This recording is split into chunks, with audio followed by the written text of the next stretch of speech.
ఆ ఇద్దరు స్టార్ల పెళ్లి ముచ్చట జోస్యం చెప్పింది ఓ జ్యోతిష్యుడు. యాక్షన్ కాంగ్రెస్ సర్కారుది. అబ్జెక్షన్ కాంగ్రెస్ లీగల్ సెల్ చైర్మన్ది. ఇప్పుడు ఇదే హాట్ టాపిక్ గా మారింది. ఓ హీరో హీరోయిన్ పెళ్లికి సంబంధించి జ్యోతిష్యుడు చెప్పిన జాతకం కాస్త కాంట్రవర్సీకి దారితీసింది. ఈ విషయంలో తెలంగాణ మహిళా కమిషన్ ఆ ఆస్ట్రాలజర్కు నోటీసులు ఇచ్చింది. మీకు అర్హత లేదంటున్నారు తెలంగాణ పిసిసి లీగల్ సెల్ నేత.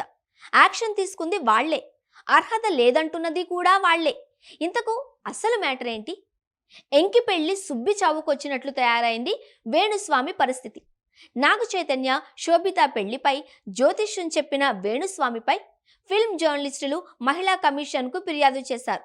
అసలు నాగ చైతన్య శోభిత పెళ్లిపై వేణుస్వామి ఎందుకు జ్యోతిష్యం చెప్పాలి? సరే, ఏదో బుద్ధి గడ్డి తిని చెప్పారు అనుకుందాం. దానిపై ఏం సంబంధం లేని ఫిల్మ్ జర్నలిస్టులు ఎందుకు ఫిర్యాదు చేయడం?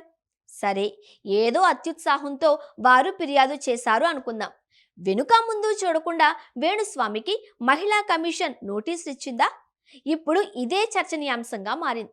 వేణుస్వామిపై యాక్షన్కు రెడీ అయిన తెలంగాణ మహిళా కమిషన్ చైర్పర్సన్ నేరెళ్ల శారద ఆయనను ఈ నెల 22న తమ ముందు హాజరు కావాలి అని ఆదేశించింది. అయితే ఇప్పుడు వేణుస్వామికి నోటీసులు ఇచ్చే అర్హత మహిళా కమిషన్కు లేదంటూ ఓ లాయర్ కోర్టులో పిటిషన్ వేశారు.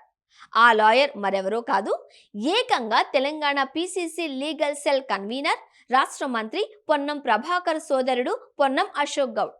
ఇప్పుడు ఇదే రాజకీయ రచ్చకు దారితీస్తోంది. వేణుస్వామికి నోటీసులు ఇచ్చింది కాంగ్రెస్ సర్కారు నియమించిన విమెన్ కమిషనే.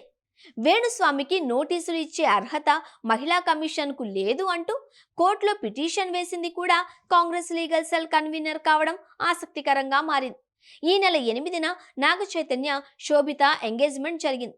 వెంటనే వేణుస్వామి ఓ వీడియో రిలీజ్ చేశారు. నాగ చైతన్య శోభిత ధూళిపాళ్ల వైవాహిక జీవితం సక్రమంగా సాగదు అంటూ జాతకం చెప్పేశారు. 3 ఏళ్లలో వారిద్దరూ విడిపోతారని జోస్యం చెప్పారు. మరో మహిళ ప్రమేయం కారణంగా 2027లో ఈ జంట విడిపోతారు అని అంచనా వేసి వివాదానికి తెరలేపారు వేణుస్వామి. దీనిపై తెలుగు ఫిల్మ్ జర్నలిస్ట్ అసోసియేషన్, కొంతమంది జర్నలిస్టులు మహిళా కమిషన్కు ఫిర్యాదు చేశారు.